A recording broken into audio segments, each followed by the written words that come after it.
Next up, we have Michael D from Sioux Falls, South Dakota. His home group is the Treasure Map Group. This is Michael's third visit at God's meeting, and we want you to know that the Broken Elevator loves and appreciates you, Michael. The floor is yours. Please take it away. Well, thank you very much, Mel. I appreciate being here today. I want to thank T, Mel, all the service people who invited me to share a little bit today. I think it was Tamara's idea that Jen and I get together and talk about some stuff. And I got to tell you, Jen, that was absolutely beautiful. That was excellent. Thank you so much for sharing your heart with us. And I really do have a lot of respect for great people in Al-Anon. I have many friends in Al-Anon. The same steps that change the heart of a drunk change the heart of the Al-Anon people. And we're grateful that you're with us and here. And this topic to be able to share today is it's very interesting to me. You know, it says, leaving aside the drink question, they tell why living was so unsatisfactory. Living, boy, that's interesting. Wow. They tell why living was so unsatisfactory. But then, right, he goes on to say that they show how the change came over them, how the change came over them, not how they changed, not how they muscled up and managed it all better and figured out that one key thing and that was really eating them on the inside. And once they scratched that itch, they were fine forever. I mean, I remember having that illusion in my head that I could just pinpoint the exact thing wrong with me and then throw sort of like some spiritual Bactine on that thing, that it would just heal up and I'd be fine. No, it says the change came over them, right? When many hundreds of people are able to say that the consciousness of the presence of God, the consciousness of the presence of God is today the most important fact of their lives, they present a powerful reason why one should have faith. You know, before I lay the drink question aside, I would be remiss as a member of Alcoholics Anonymous to say, even though we're going to lay it aside for a little bit, when we're done, we got to pick that bad boy back up. We got to hold on to that. Because I am here. I am here for a very specific reason. That is that this body is very sick. This body will never be healed of its allergy to alcohol. And I believe in the traditions of Alcoholics Anonymous. I believe in their beauty. I believe in the way they keep us focused on what the problem is and what the solution is. And I just really want to say that although there are a lot of universal human problems, which we're going to get to in a minute, my problem is very specific. And I really do appreciate the opportunity to talk about that. And so I have that. I don't want to give anybody the impression that I'm leaving the drink question aside because there's some cure that's taken place in my life, or that I don't have this allergy anymore, because I do. The only way I could prove that to you is if I sat here and drank, and then you could watch chaos ensue in my life, right? And there's a bunch of Al-Anon people here today, right? That, what is that, right? But the drunks get me, right? And I just want to be clear on that. And but once that is addressed, the universal human problems of all of mankind come together. I really believe that. Broken souls are something that human beings cannot fix. Spiritual maladies are something that human beings cannot fix. The good folks in the Oxford groups used to use phrases like soul surgery, right? Jen mentioned Sandy, one of my heroes. He was so gracious to me and kind to me, and I learned so much from him. And one of the things that Sandy taught me was that this thing that's broken way deep down inside of me it's unreachable for me to grab. It's unreachable for me to touch with my hands. But what I have to do is work this program in such a way that surrender becomes a lifestyle. that surrender becomes a place for me to live in companionship with my Creator. And man, there's some beautiful phrasing of that throughout our book. You know, in the fifth step, it says that we're walking hand in hand with the spirit of the universe. Here, what we just read, that the consciousness of the presence of God, right? What does that mean? The consciousness of the presence of God. Well, you know, we could bloviate about that for an hour if we'd like, but the idea that I am to be aware that God is present to me and available to me right now is what I think they mean in its simplest terms. That God is our Father, our director, and our principal, and that He is available to me right now for whatever is happening in my life or around my life, within my soul, within my mind, whatever temptations, whatever is frightening me, whatever causes me concern, whatever causes me resentment. He is available right now to aid me in dealing with that, overcoming that, surrendering it to Him. You know, there were some big events in my life when I was growing up, and there were some big events in my life as a young man, and they caused me some havoc, right? You know, but that's not why I'm alcoholic, right? There isn't a human being on planet Earth that hasn't had sort of tragic events or events that have caused them some brokenheartedness, right? Fractured relationships, destroyed relationships, all kinds of things. See, I would blame those circumstances on why I was the way I was. Absolutely incompatible, in my opinion, with recovery. I am not a victim. You know, I'm not a victim. And I'm a victim of the delusion that I can wrest satisfaction and happiness out of this life if I only manage well. And manage well can be subject to what your opinion of me is, right? That's not really resting satisfaction on anything. I have to tell you that once I was through the steps, I began to have some experiences that changed the way I view things. And all of a sudden, I found myself at 6 months of sobriety and discovering that, like, some of the behaviors I was practicing were no longer okay with me. They were no longer okay. And then all of a sudden, I was 2 years sober. And some of the things I was practicing at 6 months of sobriety were no longer acceptable. And suddenly I was 5 years sober, and the things I was practicing at 2 years sober weren't acceptable. Like, all of these different things, all of these different makeups, right? And what I've come to see as I look back on it, I didn't really understand it in the moment, but as I look back on it, what I really see is that God was calling me to love Him and to love you much better, more completely, more fully, with a larger degree of surrender to be empowered by Him, so that it was almost like He could love you through me. I didn't know that was the plan, but I think today that's the plan.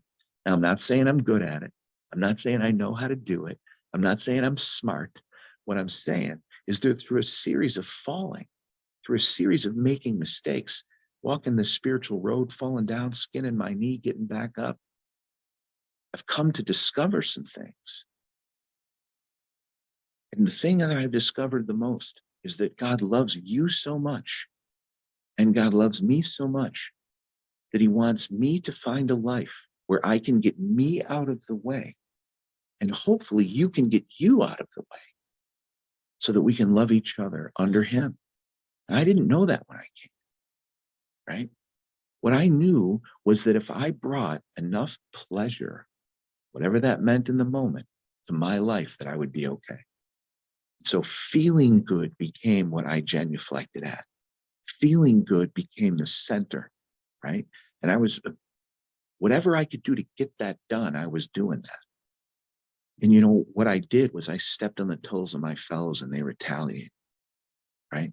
And at first, seemingly without provocation. But I'll tell you what I found. I found that at some point in the past, I had made decisions based on self, right? Which later placed me in a position to be hurt. I didn't know I was doing that. So if I could just sort of pack all that together for a second, here's what I was doing. I was living for the lowest level of goods in life, hoping that those low level of goods in life would satisfy the highest level of a human being. I was taking the most base things, hoping they would elevate the highest parts of me. Like that is the dumbest thing I've ever heard of. But I got to be honest with you, it's how I live my life. It's how I live my life. When I first went through the steps and I had my first awakening, or this thing that began to become this ever opening awakening, maybe that's a better way to say it. I got to tell you, I didn't really know what was happening. I looked at this 4-step that I had read to the person I gave my 5th step to. I looked at these defects that I prayed about in 6 and 7. I made this list of people that I had harmed and had gone out into the world to try to make restitution for those things. And all of a sudden, like some scales fell from my eyes. I could see some things a little different. I wanted different things from life. And after a while, I began to look at those very actions, and nothing had changed. They were facts of my history. This is what I did. I began to see them in very different ways. Like that 4-step that I thought was a list of all of the things I had done wrong in my life. Not untrue, not untrue. But it began to get wider. The vision of what that was began to get wider and broader and bigger. And instead of it just being a list of the bad things I did, it now became a list of some things that if I avoided, perhaps I could get closer to God. Perhaps, right? And then even a little bit further down the road, as I looked at that same thing that I written down, that singular 4-step, as I looked back on it and contemplated and thought about it, it was not just a list of the wrongs I had done or the things that if I avoided, I could get closer to God. They then became, oddly enough, things that I began to perceive as the opposite of God's will. And if I began to redirect my actions into behaviors that were contrary to those actions, that perhaps my life could grow again. Perhaps I could get a new vision again. Perhaps this thing could broaden itself. And I have to tell you, it has broadened itself. When I came into Alcoholics Anonymous, I couldn't fathom life with or without alcohol. I have to tell you today that I would shift those words. I can't fathom my life without God. I am a wreck.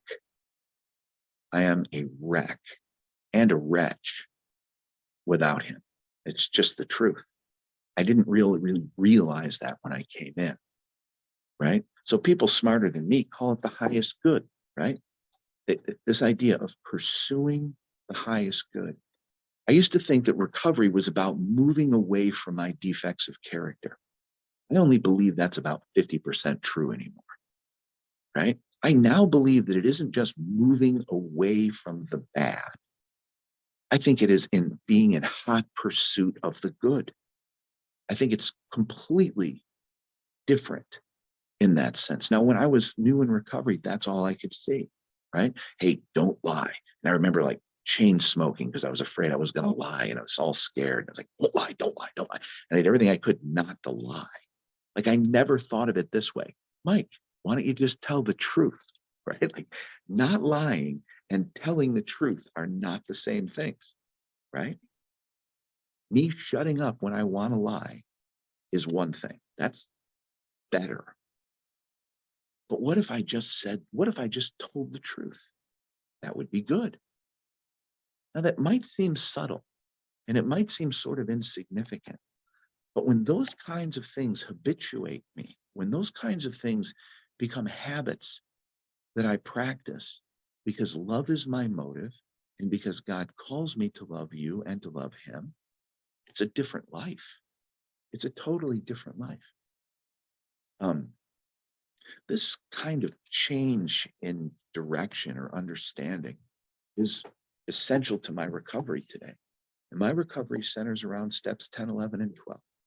If I can live in that grouping of steps and I can be aware of God being in my life in the moment, I stand a much better chance of not only just not drinking, but I stand a much better chance of discovering perhaps what God's will is for my life and being empowered to carry it out. And then instead of just sort of psychologically feeling good about that, perhaps I can actually manifest love into the world. Perhaps I can actually really authentically forgive people in the world. Perhaps I can actually carry a message of hope to people in the 12th step, whether it's in my family, whether it's in the good people in recovery like that are on this call right now, certainly the men I sponsor, which, I owe my life to my sponsor. He's a great, great man, and the men that have sponsored me before him. But there's something very different in my relationship with my sponsor and the men I sponsor. Like being in the middle of that equation is exactly where I should be in exactly the right spot. And it's interesting, right? Like, so I can't get anybody sober. I can't make anybody do the work. That's just not my job as a sponsor. But I can do two things. And they're likely, right? The most loving things that I can do. And the first is pray for them. The first is pray for them. I pray for all the men and the good people that I sponsor. I'm very humbled that I'm in their life. I'm very humbled that they asked me to be in theirs. Like, what a compliment, right? And so I pray for those good folks every day. The second thing I can do is I can model the behavior that I'm called to do through these actions, right? And that sort of spider webs out into all these different areas of my life. We talked just a few moments ago about the liar becoming a truth teller, but it's bigger than that, right? How about the prideful becoming humble, right?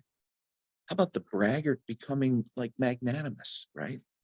How about the insane and the rattled and the panicked and the nervous and the restlessness? Maybe finding peacefulness or prayerfulness, right? And this, by the way, this lends itself for limitless expansion. It's not just subject to my AA things. My marriage is the most important, next to God, next to my relationship with God. My marriage is the number one relationship in my life. In the 4th step in our big book, under fear, it says that we're in the world to play the role that He has assigned. And when I think about what that means, the very first thing that comes to my mind is my marriage. God hasn't chosen any other men on this call to love my wife the way a husband should love my wife. And by the way, if you think you have, I want to talk to you after the meeting. We have a lot to discuss, right? It's me. I'm the only one. If she is going to be loved well as a woman by a man, it is my job to do that. It is not my job to make sure that I phrase things in the right way so she understands, right? It's not my job to make sure that that my needs are met through her. No. It is my job to love her in such a way that she knows God exists and that she knows God loves her. My role in my house with my wife is to love her legitimately. We're going to be celebrating 25 years of marriage here coming August. And I don't know if that sounds incredible to you. I got to tell you, it sounds astonishing to me. And because I can totally see why I would stay with her, I have no idea why she has stayed with me. Bad decision, Marsh. I'm sorry. But nonetheless, I just can't believe it. And when we think back over the time that we've spent together, right? Well, I got to tell you that no big events come to mind, really. I mean, the death of our parents and walking through all those things and some of the stuff with our kids, of course, those are big events. I don't mean that, but all I mean is like, I was talking to her the other day, and we pray a lot together. We read books together, and we pray a lot together. And we were talking the other day, man, and I got to tell you, I got all worked up inside of me because I just began to think, like, how many times has she been kind enough to forgive me that I'm unaware of? How many times did she want to just blurt something out of her mouth because I likely deserved it, but she didn't? She just didn't say anything, or walked away and said a quick prayer for me, right? Or allowed me to just sort of get through whatever I was getting through before she attacked or challenged or demanded that I serve her the right way, whatever that means, right? The humility modeled before me by my wife has been a tremendous multiple fold call to my life. Not only am I called to exude that same kind of humility back to her, but to be appreciative that she's doing it for me. To be thankful to God, to thank Him that I have someone who is willing to place their selfishness on the altar of their life and stab it too, right? I was talking to a buddy of mine the other day. He's like, marriage, this, and we were chatting back and forth, and how hard it is and how challenging it can be at times. And he kept saying this thing, my wife and I, my wife and I, my wife. And he was upset about some things that had taken place in their marriage. And we were just sitting there chatting, no big deal. And I said, I'm just gonna ask you a question, my man. He said, what's that? I said, are there two people in your marriage or three? Because if there's only two, it's going to be really hard to make that garden grow, dude. It's going to be very hard, right? And you could like almost see like a visceral reaction to it, And he's like, we're not into that. I said, no, that's not what I'm talking about. That's not what I'm talking about. Like I'm talking about bringing God into it, bringing God into it. See, because if I'm going to love my wife on my power, she's going to get a far less happy life than if I let God love my wife through me. If I can get out of the way and receive His love and then share it with her. It's the same thing with my kids. When we were raising the boys when they were little, that was sort of easier than it is now, because dinner's at 6:00. And if you get lippy, guess who doesn't get dinner at 6:00? Like, that was pretty easy, right? You kind of grabbed their attention pretty good, right? But now they're adult men. And they have relationships, and they have monies, and they have career, and they have their faith life, and they have all different things that all human beings have. And this idea of laying aside the drink question, right? In exchange for the consciousness of the presence of God, that's where it's at for me. So my boy either one of them, we'll sit down, we'll have a conversation about life. And they both have different priorities in their life. They're at different spots in their life. And my first impulse is to like coach them or teach them, sort of a guy thing, right? Like, I just want to tell them what to do, and then they see it, and then they recognize how smart their old man is, and then they just go do it, and then later they pat me on the back. That's kind of the thing, I think, right? It doesn't work that way. And what I've learned over this time of trying to practice 10, 11, and 12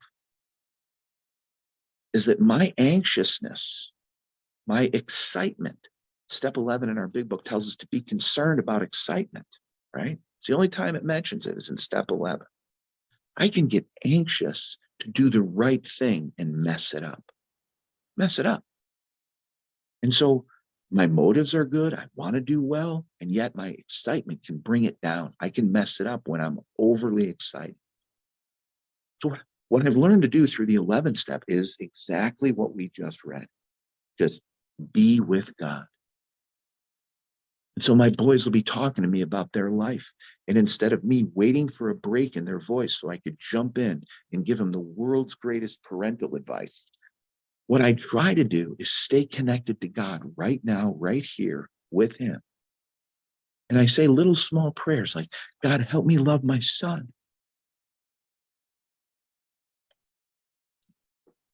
God, help me listen to my son. God, help me not step on his toes as I try to love him. Like, help me be aware that he has opinions and ideas too. Help me try to take you to this relationship. And if I can leave me out of the way and silently pray to God and invite him into that relationship, right? Now we have an opportunity to do something radically different.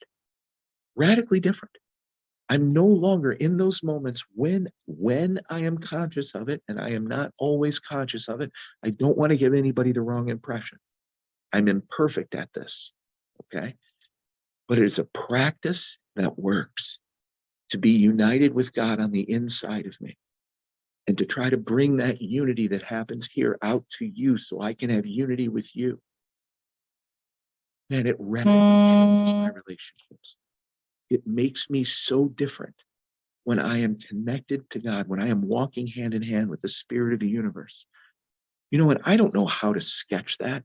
I don't know how to tell you what that feels like or how that happens. I know it was the fruit of the steps. Now, I don't know if steps are absolutely 100% mandatory or you die. I don't know. I've known a lot of people that have come to AA and they've talked about steps but never worked them. I've met a lot of people in AA that go to meetings and that's what keeps them moving forward. And they're never as sane as they could be. And they're never as happy as they could be. But they're better, right? They're better, right? So I'm not here to tell anybody what they have to do. I am only here to share what my experience is. And my experience is that my relationship with God advances, improves, and takes me to places I would have never thought possible if, and only if, myself personally, I am actively involved in 10, 11, and 12. And I don't mean talking about it. I don't mean trying to tell people all kinds of crazy knowledgeable things that they could read in the book anyways. Who cares if I quote the book? It's there for us, right? Like trying to convince you that I'm a good AA member or that I'm smart or that I'm Mr. Service or whatever it is that these things kind of come at me. Got to tell you, they pale. If I can get all of you to think something of me, I'm a good AA member. I know how to speak well. I know what the book says. If I can get all of you to think that, like maybe that's good. I don't know, right? But here's what's more important.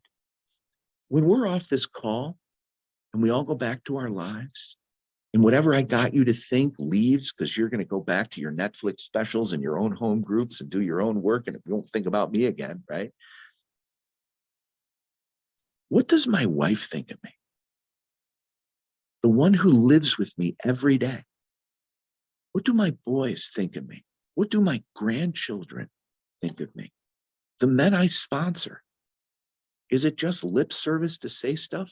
Or am I living a life based on God's grace out loud right in front of them with all the vulnerabilities that takes and all the action that takes and all the sort of the odd strength to surrender that takes? Because surrender's an oddity for me. I have a great sponsor, man. I love him so much. And I would ask you guys to pray. He's in a hard spot right now and he really needs some prayers. And if you could do that, that would be awesome. I know he'd appreciate it. I know I would. You know, and as he walks through this period of his life, I get to see a man. I get to see him. I get to watch him. I get to see his modeling these principles for me right in front of my face. And what he models is a quiet humility.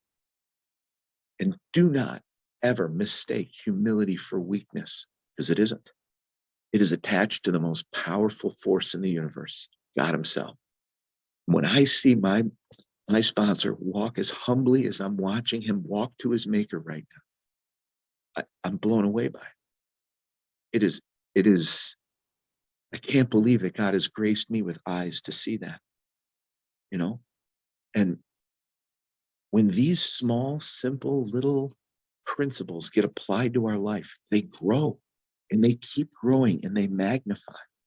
And step 11, I think, would encourage us through reading books that are and are not both conference approved literature. I think as the 12th step leads me and leads us closer and closer to trying to understand what God's will is and being empowered to be before him to carry those things out, there's some things that happen. And one of the things that happen is God loves me enough not to be ultimately concerned with my happiness. What I think God is ultimately concerned with is my joy. And he knows my joy is only going to come from my maturing in the spiritual life, right? And there's a guy, his name is George MacDonald, and he wrote a bunch of books. It doesn't matter, but he wrote a bunch of books, and he was a great sort of influence on this guy, C.S. Lewis, who I love to read. I love Lewis. And one of the things that MacDonald says is this. He says that God is easy to please, but hard to satisfy. That he's easy to please, but hard to satisfy. That God will continually walk me through bigger and bigger challenges, larger and larger defects, more like interrooted problems that I might have that I don't even see it 6 months or a year or 2 years or whatever, that he loves me enough to keep on me about a greater and more deep surrender, that he will relentlessly pursue me and will not let me go, right? Even if I think I've grown enough, he's like, no, kid, not even close, right? We're just getting started, right? I love you enough to walk you through the next thing. I love you enough to not let you dodge the next thing, right? And this is the beauty of pain, right? I'm not a masochist. Nobody likes pain. I wish I didn't have pain, right? But every time I've been in pain and I haven't anesthetized it with some false form of alcohol or alcohol itself, I have become a better man on the other side. I've become a better man on the other side. By God's grace and his grace alone, become a better man on the other side of those things. We all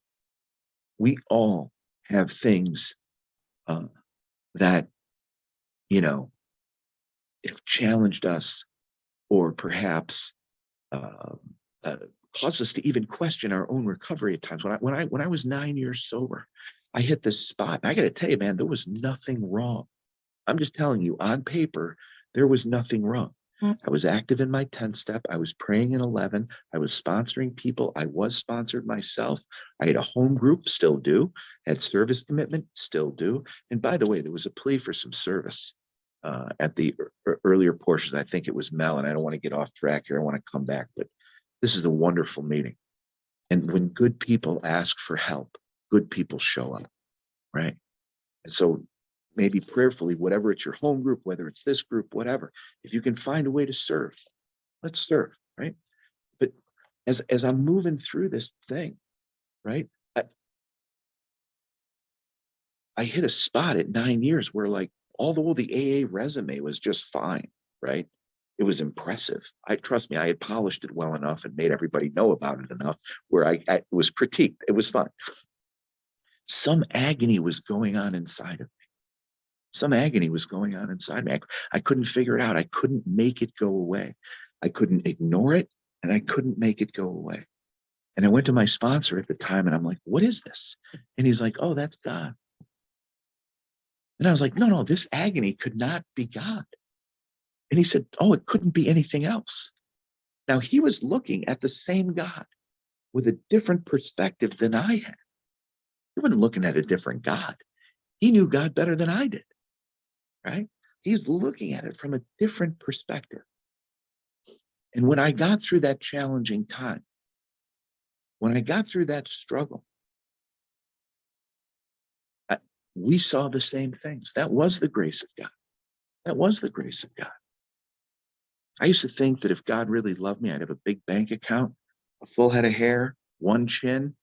That isn't true. Unfortunately, that's not true, right? But what is true, what is true is that he will relentlessly pursue me. He will not leave me alone. You know, it's because he loves me. To me, this whole thing centers around prayer and meditation. You know, when Jen and I were talking, we had a nice conversation about what we were going to kind of chat about today. Talking to Tamara the other day about little things and about this stuff. And to me, it all comes back to prayer. Like, I don't know how you got here, but I imagined, wrongly, I might add, I imagined that what happened to me is I drank too much. Life got to be a living hell. And I sort of wound up in AA. That isn't at all what happened. Now, to the outside world, if you were filming it, it may have looked like that. But there'd be a whole bunch of stuff that you couldn't see that was really happening. The first thing I can tell you is that my mom was praying for me. I came to Alcoholics Anonymous on the wings of other people's prayers, not because I was so smart and figured it out, I needed help. That isn't it at all. Because when you are as blind as I was, when the blinders fall off, that wasn't the blind person that did that. That was something else. That was something else. And I used to think nobody's praying for me. Nobody cares about me. Nobody's praying for me. Turns out there are monasteries and convents and people in AA who are praying for the new person, praying for the suffering alcoholic all the time, all the time. I have a friend, he wasn't raised in a religious home. He's pretty convinced nobody was praying for him until we started talking about the potential millions of people that were. He's like, oh, yeah, I guess so, right? Because he's in AA now, and guess who he prays for? He prays for the new people, right? He prays for the suffering alcoholic. Step 2 on page 47 encourages us to ask ourselves what spiritual terms mean, to not let prejudice deter us from honestly asking ourselves what they mean to us. That's a form of meditation. Step 3, certainly, prayer. There's prayers in step 4. There's prayers for resentments. When a resentment hits my heart, what do I do with that? What do I do with that? Right? Call my sponsor and have a 45-minute conversation, just like the last time I responded. Maybe, nothing wrong with that, maybe. But maybe what I'm supposed to do, is what our big book asks us to do, right? Pray that God would bring me to the place where I could show this person that I resent the same pity, patience, and tolerance that I would cheerfully grant a sick friend. Guys, that's not drinking. That's transformation. Our book talks about things like change of heart, transformation, rebirth. It gives all of these different terms to talk about what we're really in hot pursuit of. Sobriety is certainly one of them. But sobriety without transformation means that the drunken horse thief is no longer drunk. Watch your horse, right? Tie that thing up, because we're coming for it, right? And really, at the end of the day, this thing is about growing in my relationship with God. It's about finding my place in his world. And I'm not saying I can know that all the time. But what I do know is what I could at least bring to the world right now. I can know that. And to me, when the liar becomes the truth teller, when the selfish become generous, right? When the mean become kind, it's not just the absence of the negative, right?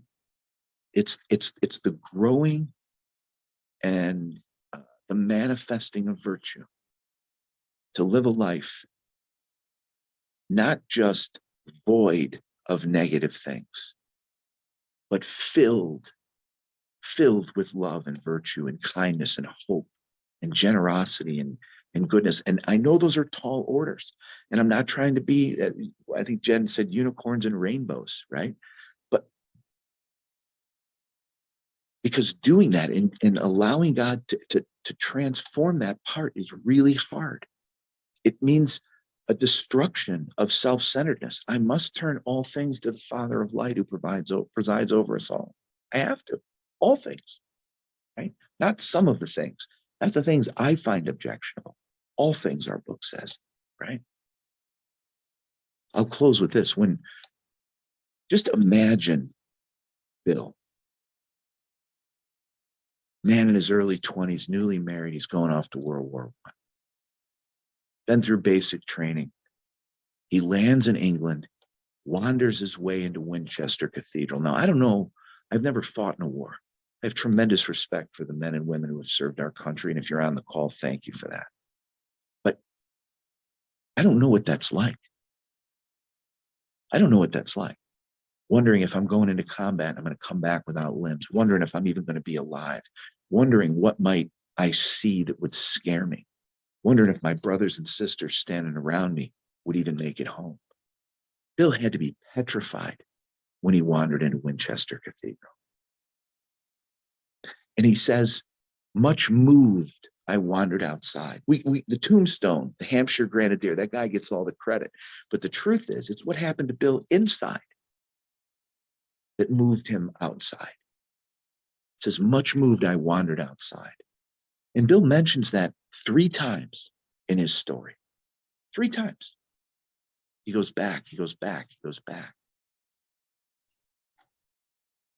You know, God was in my life, just like he was in Bill's life, long before I ever acknowledged that he was in my life.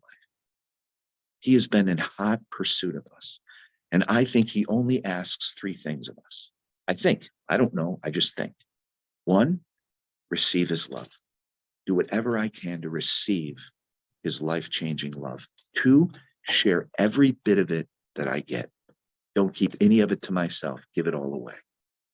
And I think the 3rd thing is chronically repeat rules 1 and 2 every day for the rest of my life. Receive God's love, share all that we get. Rule 2. 3, chronically repeat rules 1 and 2. Thank you so much. God bless you. Tamara, thank you. Mel, thank you. And Jen, thank you, my friend. God bless you all.